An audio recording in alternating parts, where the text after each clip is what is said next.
बिस्मिल्लाहिर्रहमानिर्रहीम। अस्सलामुअलैकुम dear friends. आज मैं हाज़िर हुआ हूँ एक नई वीडियो के साथ। इस वीडियो में मैं आपको सुपर पावर अमेरिका के बारे में कुछ हक़ाइक़ बताऊँगा।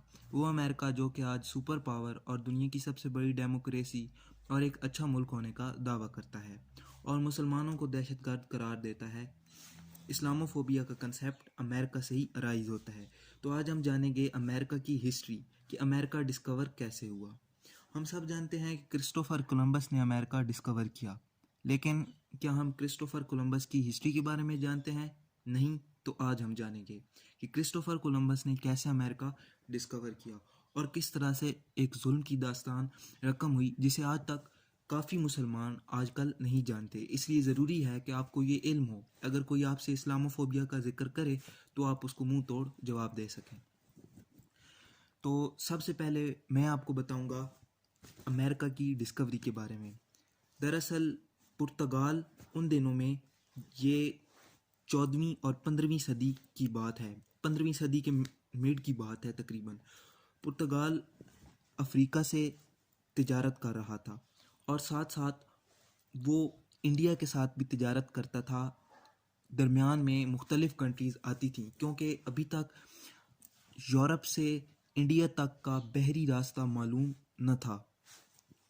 आखिरकार पुर्तगाल इसको डिस्कवर करने के लिए कोशिशें करता रहा और एक समंदरी रास्ता ढूंढने की कोशिश करता रहा जिसके ज़रिए से तिजारत को फ़रोग़ मिल सके और वो आसानी से बराह रास्त इंडिया के साथ तिजारत कर सकें। उस वक्त एशिया को बुनियादी तौर पर इंडिया ही कंसीडर किया जाता था। इसके लिए पुर्तगालों ने बहुत सी कोशिशें की।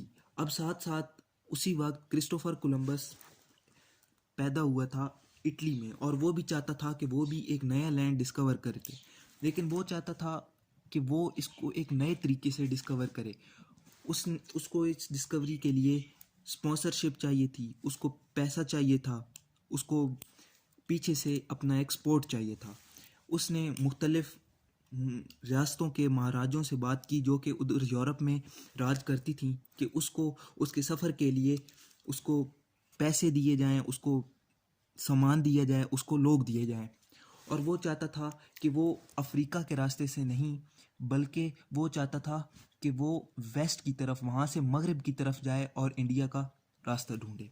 आखिरकार जब वो स्पेन पहुँचा तो स्पेन की मलका एलिज़ाबेथ उस वक्त यही चाहती थी कि उनका नाम मशहूर हो, उनका नाम बढ़े और वो अपनी ताकत की धौंस पूरी दुनिया में बिठाएं।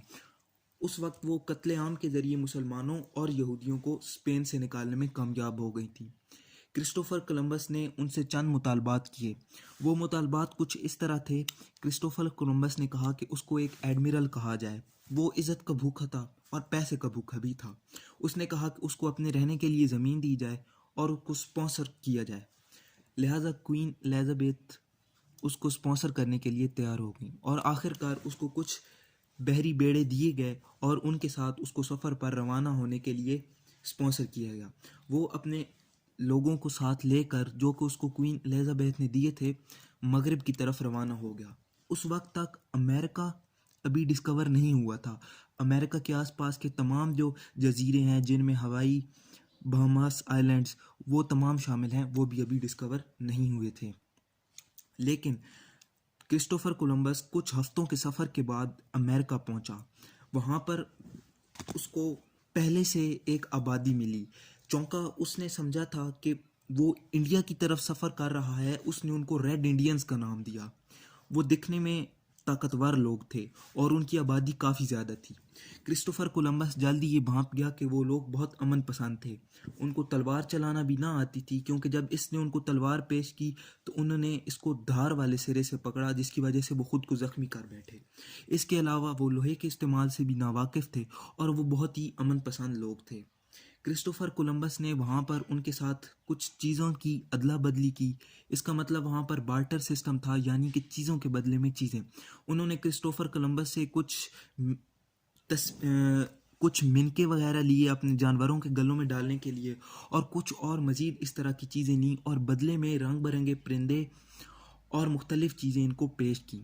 क्रिस्टोफर कोलंबस ने देखा कि उन्होंने सोना भी पहना हुआ था और वो काफ़ी सादा लोग थे।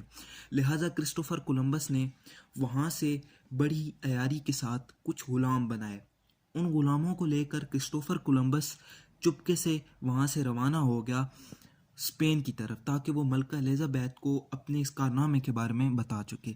स्पेन में वो पहुंचा तो उसने वो गुलाम मलका एलिजाबेथ को पेश किए। वो बहुत ही सादा लोग थे। कहा जाता है कि वहाँ 7 करोड़ रेड इंडियंस थे, उनकी आबादी थी। अब ज़हन में सवाल ये पैदा होता है कि रेड इंडियंस वहाँ पहुँचे कैसे, क्योंकि कोई डायरेक्ट रास्ता तो था नहीं, ज़मीन के ज़रिए से कोई बड़ी रास्ता तो अमेरिका से मिलता नहीं था। तो इसके बारे में कहा जाता है कि कुछ 10th सेंचुरी या 9th सेंचुरी या उससे भी पहले अमेरिका जो था ये इस दुनिया के साथ लैंड के ज़रिए कनेक्टेड था, लेकिन बाद में ग्लेशियर्स के पिघलने और सी लेवल राइज होने की वजह से दरमियान का रास्ता, ज़मीनी रास्ता कट गया और ये एक अलहदा दुनिया बन गई, जिस पर कई साल तक इधर के इंसान उधर ना जा सके। अब चौंका वो लोग बहुत ज़्यादा अमन पसंद थे और ये यूरोपी लोग तो जंगों में माहिर थे। क्रिस्टोफर कोलंबस ने वहाँ पर कत्लेआम की इजाज़त दे दी और उन लोगों को कहा कि वो सोना ढूंढ कर लाएं। जो कम सोना लाता उसे बे इंतहा जुल्म का निशाना बनाया जाता। क्रिस्टोफर कोलंबस ने वहाँ पर कत्लेआम कराया, यहाँ तक कि उनके मर्दों को मार दिया जाता, उनके बच्चों को गुलाम बना लिया जाता और उनकी औरतों के साथ ज्यादती की जाती। इस तरह ये जुल्म अपनी इंतहा को पहुंच गया।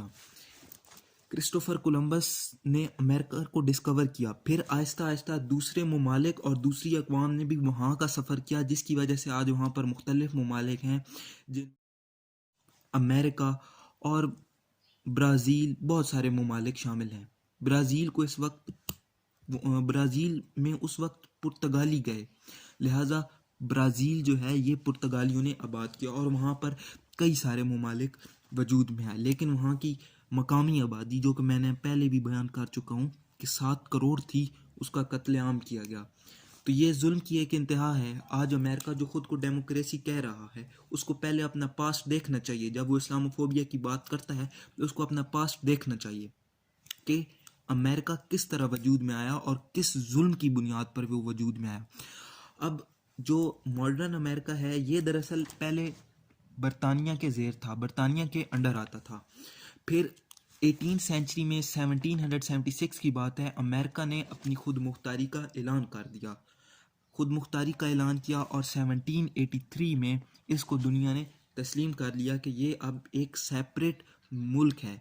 इसी तरह जो दूसरा ऑस्ट्रेलिया है, न्यूजीलैंड है, यहाँ पर भी जो मकामी आबादियाँ थीं उनको कत्लेआम के ज़रिए से तबाह किया गया। आज भी अमेरिका की कई रियासतों में क्रिस्टोफर कोलंबस को एक हीरो के तौर पर जाना जाता है और क्रिस्टोफर कोलंबस का एक मखसूस दिन मनाया जाता है जिसमें वहाँ पर रैलियाँ निकलती हैं। इसके अलावा मैं आपको बताता हूँ, अमेरिका की इस वक्त 50 स्टेट्स हैं। इनमें से कुछ स्टेट्स तो उस वक्त ही बन गई थी, लेकिन कुछ स्टेट्स बाद में बनी। इन स्टेट्स में एक स्टेट है अलास्का, जो कि अमेरिका की सबसे बड़ी स्टेट है। ये दरअसल रशिया का हिस्सा था और लेकिन रशिया का चौंका इसके साथ ज़मीनी राब्ता ना था, आबादी बहुत कम थी यहाँ पर। रशिया को ये यकीन था कि अमेरिका जल्द या बदीर वहाँ पर कब्ज़ा कर लेगा, लिहाजा रशिया ने बहुत ही कम कीमत पर अलास्का को अमेरिका को फ़रोख्त कर दिया। तो यहाँ से आपको ये बात भी पता लगती है कि अलास्का अमेरिका को कैसे मिला, जो कि अमेरिका की सबसे बड़ी स्टेट है, सबसे बड़ी रियासत है। मैं इंशाल्लाह ऑस्ट्रेलिया की जो कॉलोनाइजेशन है उससे मुतलिक भी मैं मज़ीद वीडियो बनाऊँगा।